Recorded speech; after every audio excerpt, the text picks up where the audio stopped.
Hey, today I'm going to be reviewing the Hindi series on Netflix. So basically, to increase the amount of Indian people watching on Netflix has bought and created a lot of Indian, well, not really Indian Hindi, because Hindi is a generic language of India. So they create a lot of Hindi series, and they vary in different types. But do they really appeal to the nation that loves Bollywood? Are they that good? Well, I have watched them so that you don't have to. Although JK, some of them are really good though, so don't just stop here. So without further ado, let's get started. Okay, so first up, I got Leila. Leila is like a dystopian slash fantasy series where basically there is a society that is dominated by Hinduism and everyone's divided into castes. So it's sort of Divergent or the Hunger Games, but try to appeal to an Indian audience. So it's based on Hinduism, and that's how everyone's divided in this dystopian world. And in this dystopian world, there is a mother looking for her child. Now, how good is the series? Well, personally, in my opinion, I think the dystopian part's done pretty badly because I don't think it's really planned out. It feels like more of an attack on Hinduism, which I'm not okay with for obvious reasons. It's just very not planned properly. The acting's alright, and then I can't stand the logic of it though. I can't imagine being that extreme of a religion even for any country. So for that, I'd say it's a waste of time. Go find something else to watch. Okay, the next one is Kota Factory. So this one is a comedy drama slash coming of age, where basically there's students who have taken a test and gotten a class rank in India to get into a university, which will help them get into the University of IIT. So it's an elite boarding school that helps you get into the Ivy League of India. So everything's very elite. Yes, it really does reflect how it is in India. Students have to work really hard to get into IIT. There's a lot of studying. It just shows all the challenges really well. It's very realistic. And especially with the black and white cinematography, how they film it in black and white to portray the emotions. I don't know if that was on accident or something, but that was really cool. Not to mention the acting's great. The show's also really funny. Because it shows the modern type of education, right? It's not where all these Indian nerds are studying from textbooks, but it's how people modernly study to get an edge and compete in the rough environment of India there. So it's very relatable, especially to students who are trying to get into college and stuff. So for that, I'd say it's a must watch. It's really nice. Okay, so next up we got Yeh Meri Family Ankhein. So this is a thriller series. It's a bit like You, where there's a stalker who's sort of romanticized. So in this story, there's a guy who's getting his success in life. He has a fiance and he's really enjoying until his old childhood friend starts stalking him and trying to earn his love. And she's very desperate. Not to mention the fact that she's also the daughter of the local politician. So she's got a lot of power over him. So it's sort of a reflection on Indian politics being very dominant and corrupt, as well as a creepy story. And it's really interesting to watch because the actor who plays the stalker does a really good job. And then the guy who's running away from her also does a really good job. So there's a nice dynamic going on there. I will say the whole politician plot can be a bit convoluted.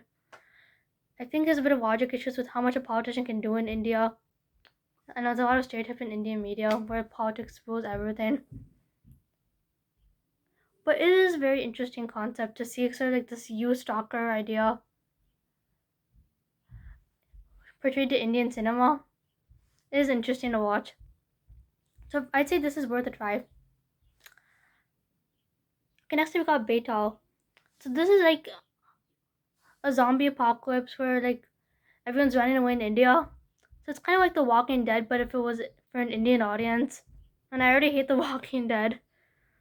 It gets very soapy, a lot of sob stories. None of the people use any logic when escaping the zombies, obviously. So it's very eye rolling. And it's very hard not to sleep, in my opinion. I know.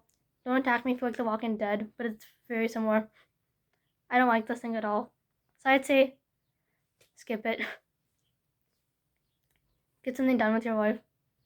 Okay, next up we got Typewriter. So this is sort of like a horror series where there's like a typewriter that's connected to a ghost in a house. So it's not like a haunted house sort of thing. And there's like these kids who are like detectives trying to solve the mystery, and a police officer is on their side. Now I personally think that like with all the mysteries with the adults, with the children, and then with the cop, it's too much going on.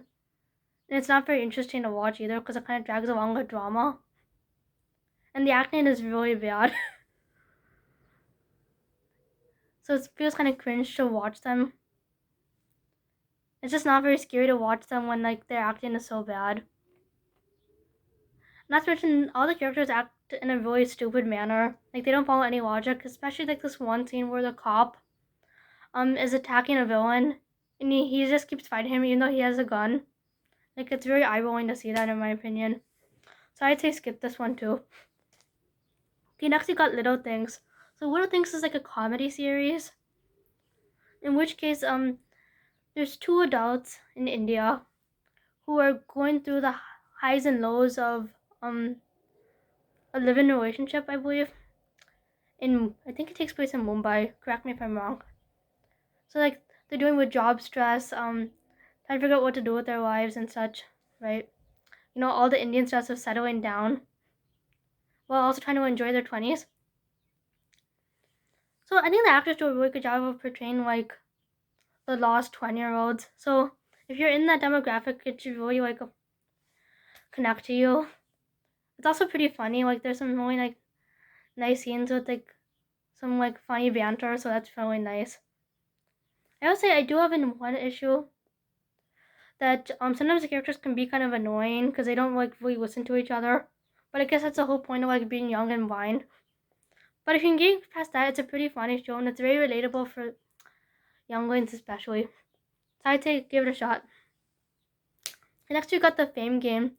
So this is a show which like showcases Madhuri Dixit.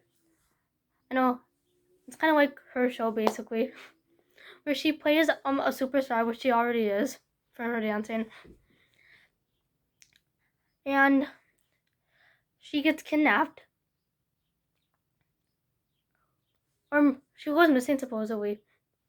No one knows for sure what happened to her. There's a few hints along the way, and it alternates between flashbacks of her struggling to maintain her celebrity life and the present where they're trying to solve the mystery.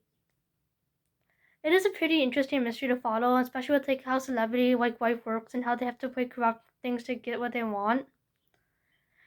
And like the whole dynamic with like her family and like how they're each involved in some way, hiding their own like secrets and such is pretty interesting. I will say the show can be a bit too woke for an Indian audience because I feel like they focus more on getting some woke things in there versus like having a storyline that goes on well. Like, you know, like just tossing in characters who have no much of purpose. Adding dialogue that just is there to be woke. So that part kind of gets on my nerves. And then in my opinion, the ending's not that great. Because like doors are all about the ending, right? But the ending's kind of like subpar for the mystery. In my opinion, they could have done the ending a bit differently. But I'm not going to say how. But again, Madhuri Dixit is like a showcase in here. She is really good. So if you want to see her, I'd suggest like you should give it a shot. It's a really interesting mystery to watch. Okay, next I got Sacred Games. So this is a show featuring Saif Ali Khan, in which he is a police officer trying to solve a mystery involving a religious cult. Now the mystery is actually pretty intriguing and it's done pretty well. Just ignore Saif Ali Khan's acting, okay? But the mystery is really done well and like it has good suspense in the first season, but the second season completely falls apart. The ending is very illogical, and it just feels like rushed in the second season. But the first season is pretty good, so I would recommend giving it a shot. And finally, we got Yeh Meri Family. So this one's like a comedy drama. Yeah. Yeah, so like in this show, we see the perspective of Harshu, who's the youngest in like, not the youngest, he's the middle child in a family, as he goes through his summer. And he has to face all this like trouble of having an older kid who keeps teasing him and a younger kid who gets whatever she wants. So it's like very relatable to family. The theme song is absolutely adorable, where it shows like how we're all in like this family structure of wherever we are. Very cute show. It's really funny. The characters are great. It's like the most relatable thing you could watch. The only problem I have with the show, where was the second season? Like, come on. It's been years. I've been waiting for that forever. So I'd say this thing's a must watch. Hopefully you have some good recommendations and you know what to avoid. Have a nice day. And make sure to tap the subscribe button if you haven't already.